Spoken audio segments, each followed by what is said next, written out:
सभी को नमस्कार। भारत बनाम दक्षिण अफ्रीका दूसरा जो टी20 हुआ उसमें जिस तरीके से भारत की हार हुई उससे सबक लेते हुए भारत तीसरे टी20 आई मैच जो 14 दिसंबर को धर्मशाला में खेला जाना है, भारत वहां पर किस तैयारी के साथ उतरेगा ये देखने वाली बात रहेगी। क्योंकि पहले से भारत ने सबक नहीं लिया, क्योंकि भारत की बैटिंग इस तरीके से पहले टी20 आई में लड़खड़ाती नजर आई, उसी तरीके से दूसरे में लड़खड़ाती हुई नजर आई। पर इस बार साउथ अफ्रीका ने संभलने का मौका नहीं दिया भारत को। लेकिन उम्मीद करते हैं भारत तीसरी टी20 आई में अपने खेल में सुधार करेगा और बेहतर प्रदर्शन करते हुए नजर आएगा। साथ ही धर्मशाला में ड्यू के चांसेस ज़्यादा रहेंगे, क्योंकि वहाँ पर बर्फ का इलाका, एक पहाड़ी इलाका है धर्मशाला, हिमाचल प्रदेश में जो मैदान है, ड्यू के फैक्टर्स पहले से ज़्यादा रहने की पूरी संभावना है। तो ये भी भारत के गेंदबाजों को हमें ध्यान में एक चैलेंज की तरह लेके चलना पड़ेगा, क्योंकि बाद में आप ड्यू फैक्टर की वजह से बॉलिंग अच्छी नहीं कर पाए। अगर आप टॉस हारते हैं और पहले आपकी बैटिंग आती है और बाद में फील्डिंग, तो भारत के लिए वो चुनौती रहेगी।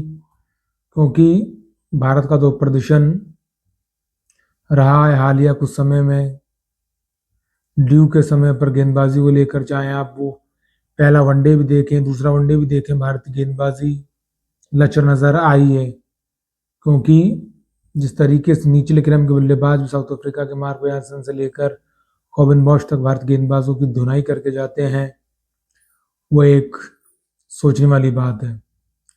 और बाकी जिस तरीके से बातें चल रही हैं, कोच गौतम गंभीर क्या किसी की सुन नहीं रहे हैं, वो अपने चहेते खिलाड़ियों को भी मौका देने में लगे हुए हैं। मैनेजमेंट और सिलेक्टर्स पे भी सवाल उठ रहे हैं, क्या शुभमन गिल की जगह बनती है 11 में या 15 में भी। शुभमन गिल की तो मैं मानता हूँ निजी तौर पर बिल्कुल भी टी20 के लिए जगह नहीं बनती है। और सबसे बड़ी बात, भारत में उन्हें उप कप्तान बना दिया गया टी20 का, और उसका सिर्फ एक कारण, और कोई कारण नहीं है, एक ही कारण है एकमात्र, कि वो भारत के वनडे और टेस्ट के कप्तान हैं। वरना शुभमन गिल में ऐसी कोई काबिलियत नहीं कि उन्हें भारत का टी20 उप कप्तान बना दिया जाए, क्योंकि उनकी बैटिंग उस तरीके की नहीं है। भारत के बाद जितनी जल्दी सुधार ले उतना अच्छा है, वरना भारत को परेशानी होती रहेगी आने वाले समय में। भले वो एक आध मैच में अच्छा प्रदर्शन करते, हो सकता है वो तीसरी टी20 आई में अच्छा प्रदर्शन कर दें, लेकिन लॉन्ग टर्म वे में उनका प्रदर्शन बिल्कुल भी अच्छा नहीं है। इसीलिए उन्हें ध्यान देना होगा, वरना बिल्कुल भी टीम के लिए अच्छा नहीं रहने वाला है। साथ ही भारत को खेल के अन्य पहलुओं में सुधार करने की जरूरत है। भारत की गेंदबाजी भी जिस तरीके से अर्शदीप सिंह एक ही और में 6 वाइड डाली गई, 7 वाइड डाली जा रही हैं, बहुत ज़्यादा चिंता का विषय है। आप अपने आप को अंतर्राष्ट्रीय स्तर का गेंदबाज बिल्कुल भी नहीं कह सकते इस ढंग से। ये टोटली एक तरीके से जिसे कहते हैं ना, खुद ही अपने हाथों से अपनी कब्र खोदने वाली बात है। खेल में जिस तरीके से भारत का स्तर नीचे गिरता जा रहा है, भारत को उसको लेकर के गंभीरता के साथ सोचना होगा। कोच के ऊपर आरोप लगाने से कुछ होने वाला नहीं है, या सवाल उठाने से, क्योंकि कोच अपना काम कर रहे हैं। हाँ, लेकिन खिलाड़ियों को तो प्रदर्शन करना ही होगा। जिस तरीके से जसप्रीत बुमराह भी फीके नजर आए, लेकिन वो ठीक है, एक दिन हो जाता है। जसप्रीत बुमराह आपको तीसरे मैच में और बेहतर नजर आएंगे और साउथ अफ्रीकन टीम की बल्लेबाजी को परेशानी में डालते हुए नजर आएंगे। साथ ही भारत के बैटिंग ऑर्डर में भी इतना हेर फेर नहीं होना चाहिए, एक मजबूत बैटिंग ऑर्डर नजर आना चाहिए, क्योंकि ज़्यादा एक्सपेरिमेंट आपको परेशानी में डाल देंगे। क्योंकि अब भारत के पास ज़्यादा टी20 आई मैचेस नहीं है। वर्ल्ड कप 2026 से पहले 3 यहाँ बचे हैं, 5 आपको न्यूजीलैंड के खिलाफ खेलने हैं, उसके बाद सीधा टी20 विश्व कप 2026 ही है। तो यहाँ से आपकी एक कॉम्बिनेशन, एक टीम फिक्स करके चलेंगे तो बेहतर रहेगा कि यही हमें खिलानी आने वाले हर मैच में, हर आईसीसी इवेंट में 2026 के टी20 विश्व कप के मद्देनज़र। तो भारत उसको लेकर के कितना तैयारियों को मजबूत करता है और किस तरीके से अपनी गलतियों से सीख के सुधार करता है, वो देखने वाली बात रहेगी धर्मशाला में।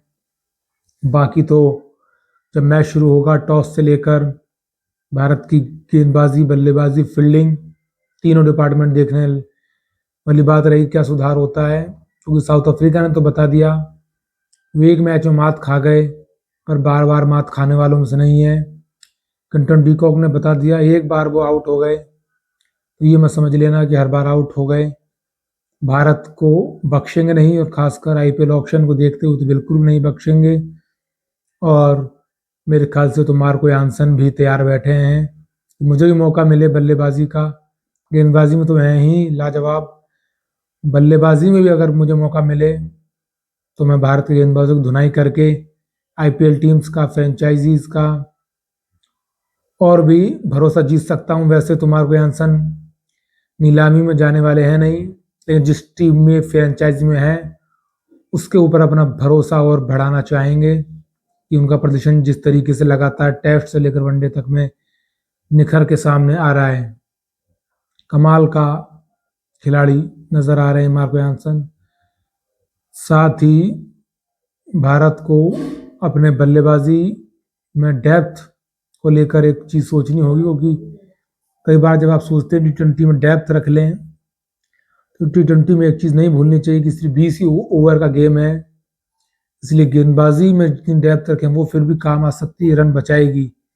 लेकिन बल्लेबाजी में आप हद से ज़्यादा डेप्थ रख लें, क्योंकि अगर आपके ऊपर के बल्लेबाज ढेर हैं तो टी20 में इतना मौका नहीं है कि नीचे के बल्लेबाज आपको 50 गेंद में 150 रन बना के मैच जितवा दें, क्योंकि सामने वाली टीम में गेंदबाजी करती है और गजब की फील्डिंग भी।